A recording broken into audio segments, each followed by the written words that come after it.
my name is Alex from Swoosh English, and I'm going to focus today on the IELTS exam, particularly the speaking section, speaking part 3.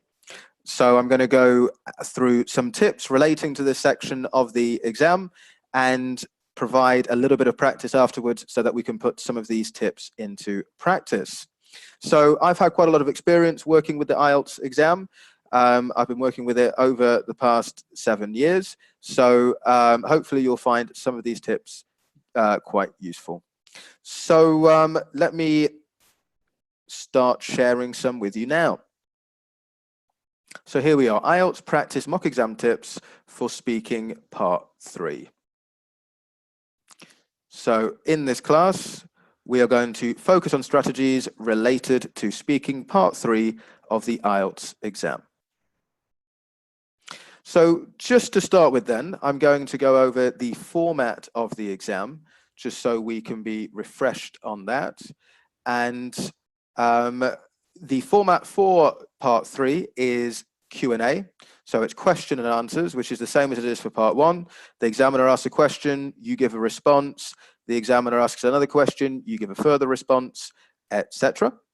The questions will be on an abstract topic. So whilst sections 1 and 2 are questions based on your personal experience and questions about your own life, part 3 will be asking more about opinions. That's why they're a bit more abstract.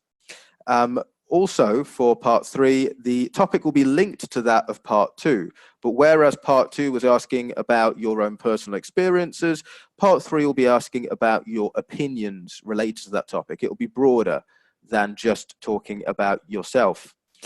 You should give a coherent response to each question. So that's one of the things that you're going to be graded on. For the speaking, you're graded on your fluency, your pronunciation, your use of grammar and vocabulary. But one of the things that really comes into fluency for part 3 is giving a response that is coherent. It has to make sense. We'll be looking at some tips related to that. You won't get any preparation time before answering the questions in part 3, unlike part 2. So for those who were watching the mini class on Wednesday, you would have seen that we discussed the preparation time for part 2. That doesn't exist for part 3. You have to answer the questions immediately. But again, we'll be looking at some tips in terms of dealing with that. And also, this section will last for between 4 to 5 minutes. So let's have a look then at some of the tips. So the first thing that is extremely important is that you have to make sure that you understand the question. So in this case, if to understand the question, it would mean that your response is going to be coherent and that you're responding to the question that is asked. So let's have a look at an example here. So let's see. The question is, what kind of things give status to people in your country? That's an example of a question that you could be asked for part 3. Now, if you're not sure that you've actually got the question, or you want to make sure that you've got the question, one good way to do this is to paraphrase what the examiner has said to you. So you might say something like this. So how do people achieve higher status where I'm from? And then the examiner can sort of nod just to show that you're on the right track. Or if you haven't got the question right, then the examiner is able to repeat the question so that you can check it again to see that you understand it a second time. So it is important that you understand the question, because if you're not following the question correctly and you give a response that isn't relevant to what the examiner actually asked, then you will lose marks potentially when it comes to fluency, because your response is not coherent. So that's the first thing. Make sure you understand the question. If necessary, paraphrase the question back to the examiner just to make sure you're on the right track. If you think that you've understood the question, you're confident about that, then don't worry about paraphrasing it. You can just go straight into answering it. This is just a strategy to use if you're uncertain. And sometimes, I have the experience when I've done IELTS mock practice with students where they've not been sure of the question, they've given a response that isn't relevant to the question. If only they'd paraphrased it back to me just to check that they understood, then what they're doing is they're using vocabulary. So they're not just sort of saying the exact same question, they're using their own vocabulary, which is a good thing. And also in using their own vocabulary, they are ensuring that they understand it because they're putting it into words that make sense to them. So that's just a strategy if you are not sure that you have actually understood the question.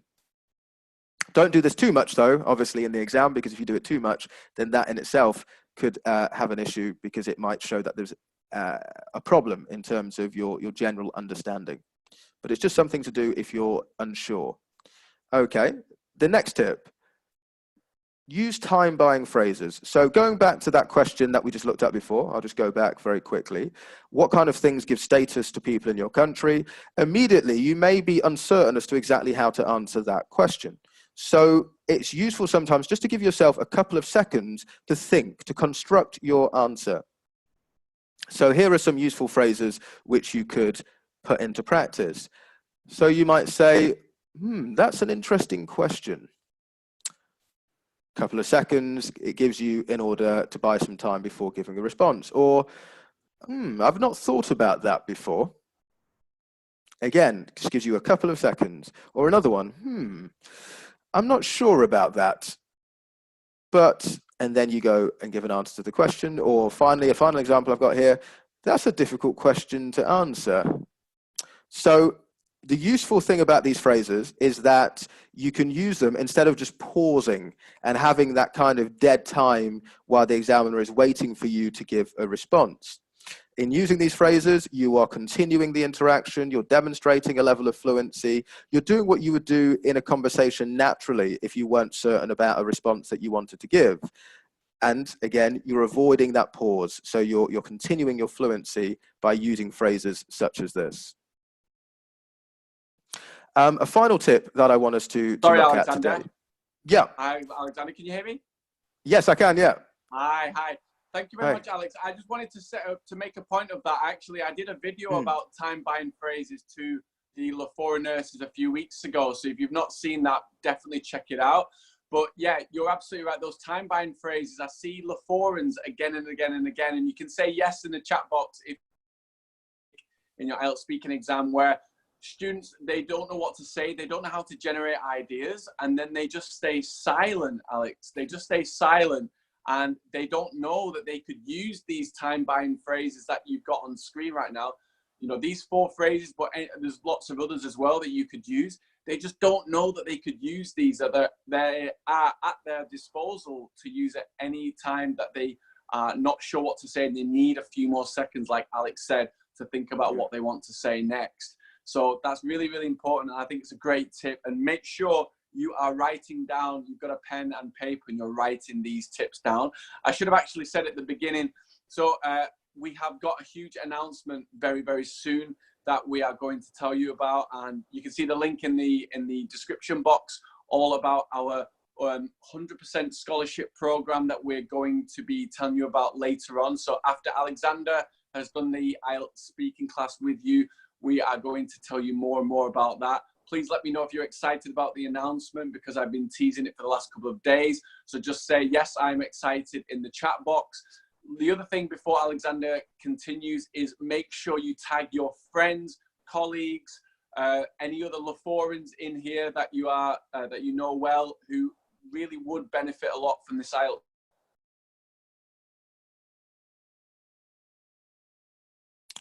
Are you there, Alex? Hello, can you hear me? Yeah, you just went out just for a second then. Okay. Yeah, I was just saying, make sure you tag your friends, colleagues, family members, any other LaForans in here who are studying for the IELTS examination, because we really want to make sure that from these free classes, as many people can benefit from good quality advice, because there's good teachers and bad teachers out there, and we've helped thousands of doctors, nurses, medical professionals to pass their exam before. So I'll pass you back over to Alex, but definitely keep tagging your friends and colleagues, and I will speak to you very soon about the big announcement that we've got for you. Okay, so sounds exciting. And yeah, absolutely. Make sure that you actually put these into practice, because it's good that you're attending and that you are looking to expand your knowledge in terms of these tips. But if you're not using them, then they're not going to help you. So definitely put this into practice when you're doing your mock speaking and when you do your speaking in the exam as well. So the final tip that I want us to look at today is about using cohesive devices to structure your response. So one of the things for part 3, as I said before, is that in order to demonstrate a good level of fluency, you need to be able to give a coherent response. Your response has to make sense. So sometimes the questions are quite difficult, or they take a little bit of time to think about, hence the time-buying phrases that I was looking at before. But another thing that can really help to make your response coherent is that you have a set structure to it. So again, going back to that question that we looked at before, where we were talking about the kind of things that give status to people in your country, we could structure this, couldn't we? So we've used a time-buying phrase. That's an interesting question. Well, firstly, something that people do is they tend to value property. So where you live, the place that you live tends to confer a certain status on you. On top of that, the job that you do is also important. Okay. So you'll see what I did there, using that structure firstly, then I gave one way in which the question was answered, one example of something which gives status to people. On top of that, then I gave another example. So I'm linking my ideas together. I'm giving more than just one response to the question. A lot of the responses for part 3 will have a number of possible responses. And so this is a good way where you can link information together in order to give a full response to the question, which is structured. So it's clear to the examiner exactly what your position is and exactly what you're thinking. Think of it in a similar way to how you might think of IELTS writing part 2. There's a set structure to the way that you write your essays in terms of your introductions, your conclusions, how you structure the main body. In speaking, it doesn't have to be quite as rigid as that, but there should still be some sort of structure behind what you're saying for part 3, because you are giving opinions, and so to make your opinions clear, it's important that they are structured. There are different ways that you can do it. So again, that same question. One thing people do is they tend to choose to live in areas which are richer areas, which shows that they have quite a high level of status. Another thing is that they will tend to have jobs which put them in positions of responsibility and power. And that's another way that they show their status. So again, it's a different words, but the structure is quite similar. And what you've done is you've achieved coherence. Some questions are going to ask you to give positions which might be looking at both sides of an argument. And so the structure you would use here is slightly different. And you can see that I've written some down just on the screen here. Well, on the one hand, something, on the other hand, something else. So in terms of a question which asks you to look at sort of two sides of an argument, you can use these sorts of structures. I think it's important that on the one hand, also if you are giving an opinion where you're not looking at two sides of an argument, but you're looking at sort of one specific part of an argument, you might say, yeah, I think it's important that something, consequently, therefore, as a result, and then you can give more information. So these are just some other cohesive devices that you can use depending on the type of question that you get. So just a quick summary then.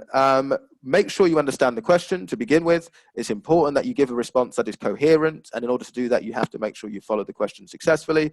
Number 2, give yourself extra seconds to construct your response using those time-buying phrases. As Alex said, they're the ones on the screen, but there are many others that you could use as well. And for number 3, make your responses cohesive and coherent. So use a structure to your responses. Use those cohesive devices to make your responses as clear as possible. So let's finish with an exercise. I want you to look at the following part 3 question. Have things changed since your parents' time?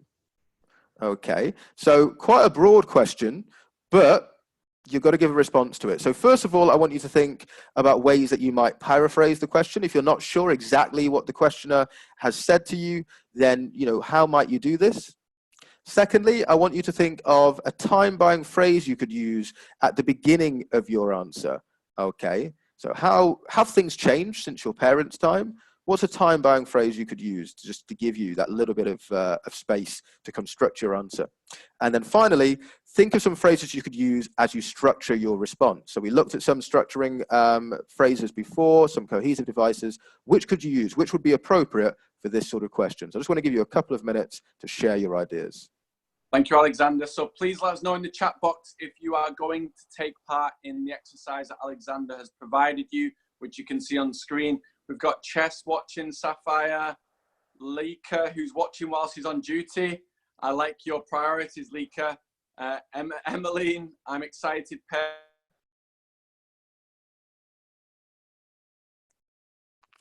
Important that you take part in them. Really, really important that you take part in them, because otherwise we're just giving an exercise that you're not going to put any of this into practice. It's all about applying what we teach you, okay, and putting it into practice. So let me know that you're going to take part, and please give us your answers in the chat box. We've got Melissa, who's one of our VIP students at Swoosh, is watching. Great to see you, Melissa. So you need to lead the way, Melissa, by taking part in this exercise and putting your answers in the chat box. So a couple of minutes, Alexander? Yeah.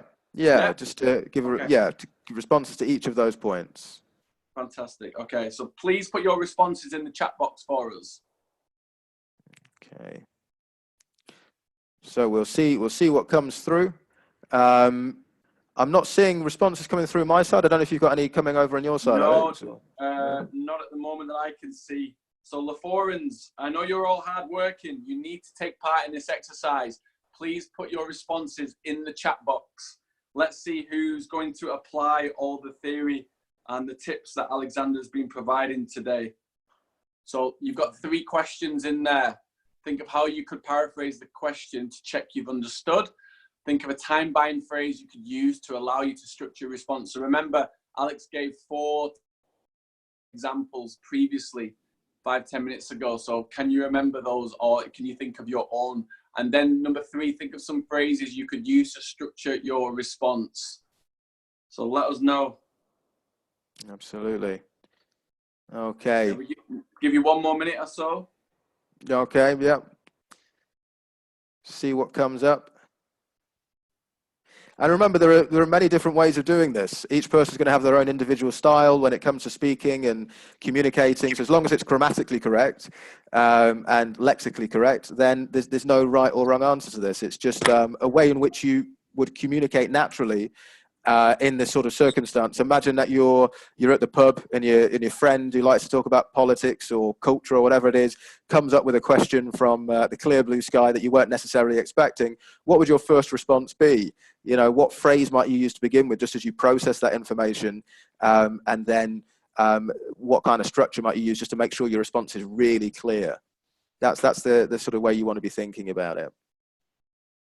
Okay. Absolutely, Alexander. Okay, we're not seeing any responses coming through, so we don't have enough time actually. So why don't you go on to the next part, Alex? But yeah, if you're watching this video and you're not watching it live, then definitely take part in the exercises and put your comments and your answers.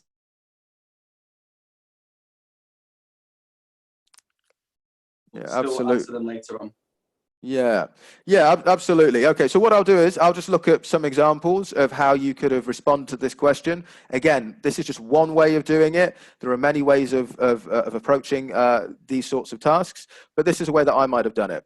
So the examiner says, have things changed since your parents' time? I might say, for example, have things changed culturally? Have things changed in terms of technology?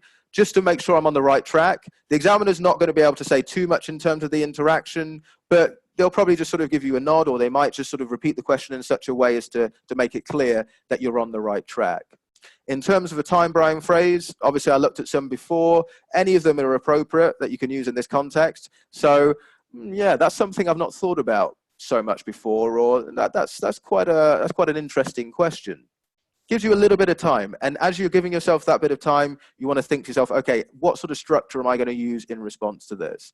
And I think a good structure to use in response to this question would have been the sort of structure we used with the previous question. So you might say, for example, well, the first thing is that there have been a lot of changes in terms of culture, whereas perhaps in my parents' time, it was more expected that you would listen to your elders and you wouldn't question authority. We live in times now which are more liberal, where people are able to express themselves and their own individual points of view.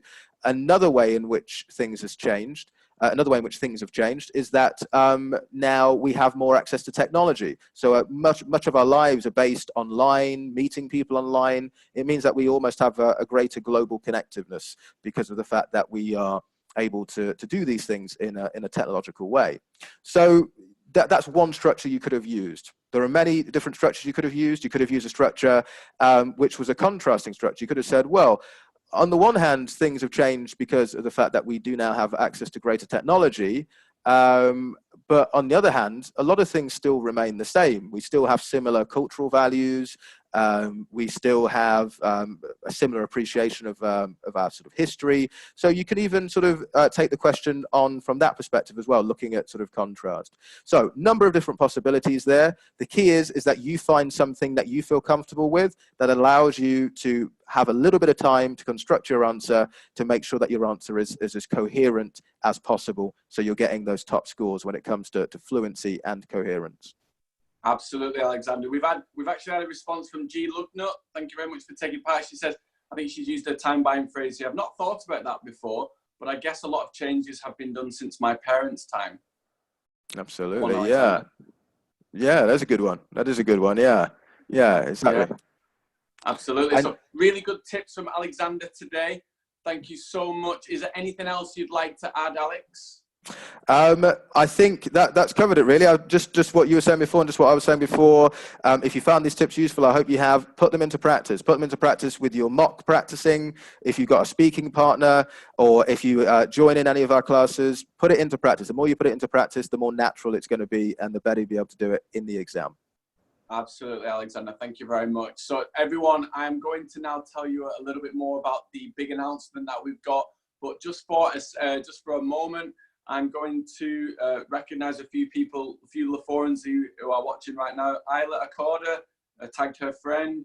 Erwin's tagged 3 people. Jerome's tagged 2 people. Thank you very much. G. Lugnut, well done for taking part in our exercise. And anyone else who's watching right now who wants to put in a time-buying phrase or that they have used in their previous IELTS exam, or the one that they've learned, or one that they've been practicing with their study partner, please let us know in the chat box. Have you been using any cohesive devices, or what cohesive devices did you learn today? And actually as well, I will before we do go on about the big announcement, please let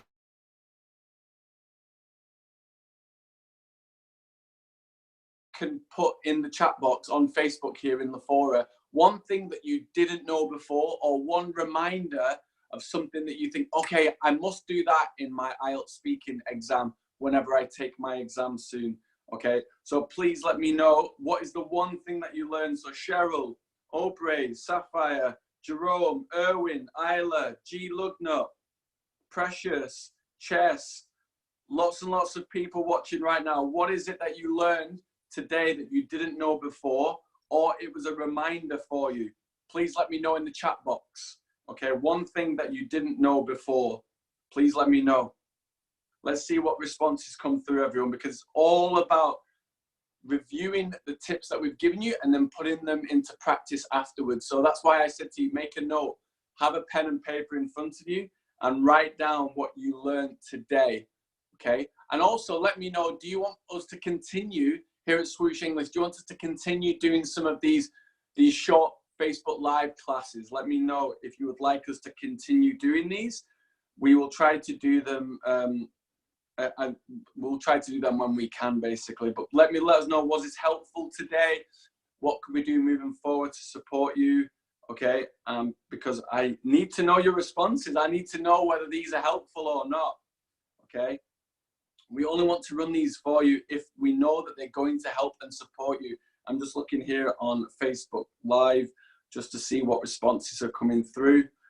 And G says I should use the time-buying phrases. Yes, absolutely. If you don't know what you want to say next, you're trying to think what kind of ideas you can come up with. You're trying to generate ideas, but your mind is going blank, and you need some extra time instead of going silent like some people do, because going silent and not saying anything will make you feel more uncomfortable. Your anxiety will go up as well. Your stress will go through the roof.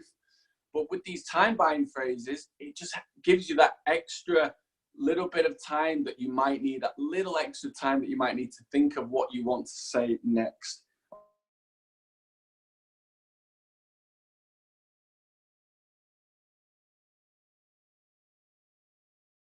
Said Sheila, I'm very glad to hear that. G said, let's please continue the live classes. Thank you very much. You're very, very welcome.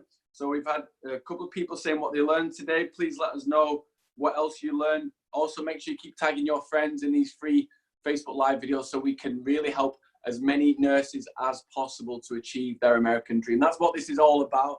It's not about passing, you know, the IELTS exam as the ending point. It's just a means to the end. Pass the exam and then move on with your application to becoming a nurse and having your American dream, like so many other students are doing. This class as well is in conjunction with Kinetics.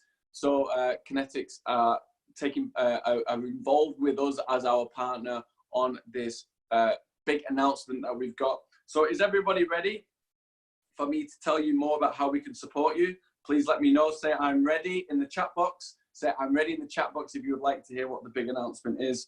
We've got Nirin. Yeah, what the time buying phrase is, please give me an example. Well, yeah, sure, Nirin. You could say, for example, that's a really interesting question. And what my answer to that would be, so that's an interesting question. My answer to that would be, that gives you a few seconds to think what you need to say.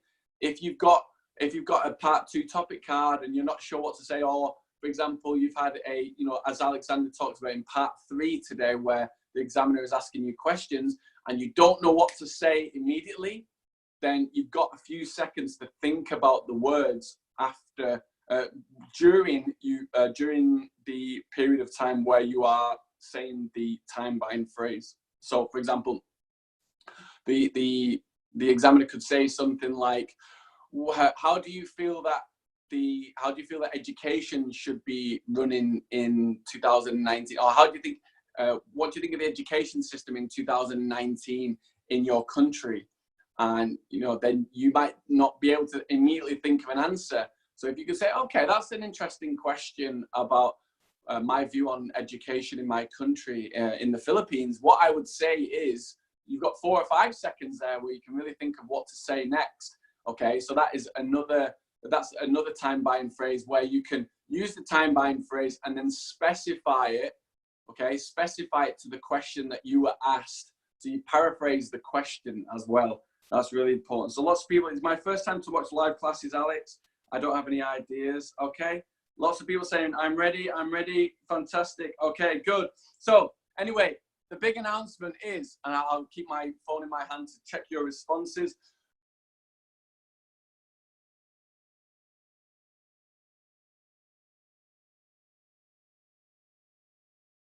Because there's over 75,000 people or so in this group, okay? And we've been thinking, am I looking at the right side here? Let me see. Okay, it is, it's here in this corner, right? Okay, I should be looking in this side. So we've been thinking for a long time, how can we support thousands and thousands of nurses in this Lafora Facebook group? Because so many students are struggling with IELTS, they're failing again and again. A lot of students are failing on speaking. And please let me know if you've taken the exam before and you've not been able to pass. Which area did you fail in? Was it speaking? Was it the other areas that you couldn't get a 6.5 overall? Did you get really low scores in reading, in writing, or listening? A lot of students are failing in the speaking. They're getting a 6 or a 6.5, and of course you need a 7 for America. So let me know which areas you have been struggling in. But anyway, we've been getting hundreds of messages from Laforans saying, you know, what can you do to support us? I'm struggling in this area, this area, this area. I need your help. Maybe you've gone through and you've had a review center in the Philippines or in the Middle East or online, and it didn't help you. Maybe the teachers gave you advice that didn't help. Please let us know in the chat box if that has happened to you, or you've just been doing self-study and it's just been, you feel like you're putting your head against a brick wall and it's just not helping you.